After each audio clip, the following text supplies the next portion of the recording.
സമകാലിക രാഷ്ട്രീയം വിലയിരുത്തിയാണ് Kanthapuram AP. Abubakar Musliyar BJP. എസ്.എൻ.ഡി.പി. യോഗം കൂട്ടുകെട്ടിനെ പറ്റി പ്രതികരിച്ചത്.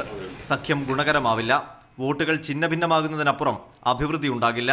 വോട്ടുകൾ ഛിന്നഭിന്നമാക്കുകയും ചെയ്യുന്നു എന്നല്ലാതെ ഈ മൂന്നാം മുന്നണി അഭിവൃദ്ധിപ്പെട്ട് വരും കേരളത്തിൽ എന്ന് എനിക്ക് അഭിപ്രായമില്ല. സ്ഥാനാർത്ഥികളെ നോക്കിയാണ് ഇത്തവണത്തെ വോട്ട്.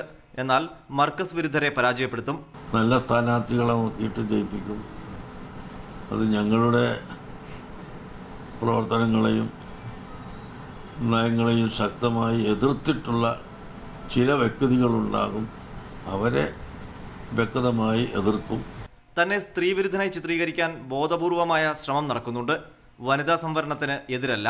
ഈ സ്ത്രീകളുടെ പർദാ സമ്പ്രദായവും അവരുടെ മതചിട്ടയും വേണമെന്ന് ഞങ്ങൾ പറയുന്നതിനോട് എതിർപ്പുള്ള ചില കക്ഷികൾ പറഞ്ഞുണ്ടാക്കുന്ന ഒരു തികഞ്ഞ അബദ്ധമാണ്.